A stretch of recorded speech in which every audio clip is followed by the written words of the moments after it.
Kita beralih ke informasi lain, pemirsa. Tempat tinggal yang sehat tak hanya butuh sirkulasi udara yang baik, penataan perabotan dan barang pun cukup berperan. Namun kerap tak mudah menyingkirkan benda-benda yang tak lagi terpakai. Dan untuk itu sebenarnya ada jasa yang bisa membantu merapikan atau decluttering.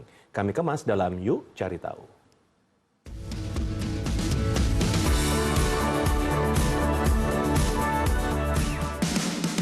Menyingkirkan barang-barang tidak terpakai bisa dibilang gampang-gampang susah.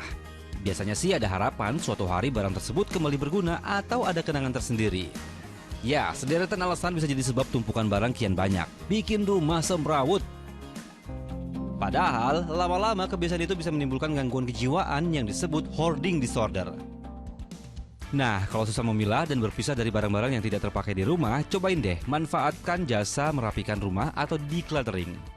Sekarang baru kerasa ya, jadi banyak barang yang tampaknya udah out of date, udah harusnya sih udah nggak digunakan lagi gitu. Tapi kami bingung ya bagaimana cara menyortirnya, bagaimana cara memisahkannya. Nah ini dengan bantuan decluttering ini, saya rasa sih cukup efektif ya untuk bisa melakukan ya tadi pengkategorian, terus mungkin juga bisa dibuang juga yang mungkin tidak bermanfaat.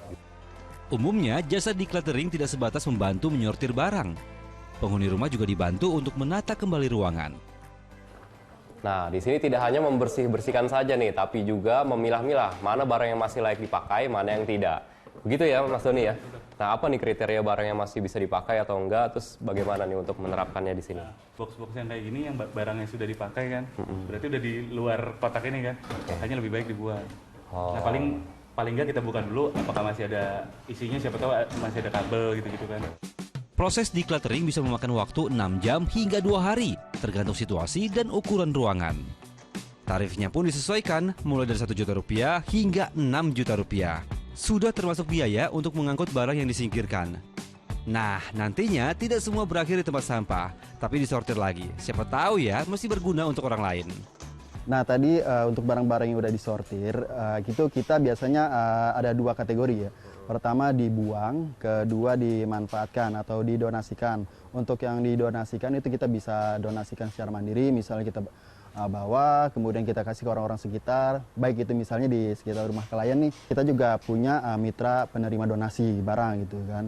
Itu barang-barang yang masih berguna, masih layak, donasi itu kita kasih ke mereka untuk dikelola mereka, di mana hasil pengelolaannya itu biasanya untuk keperluan ke pendidikan, kemudian sosial kemasyarakatan lainnya kayak gitu sih.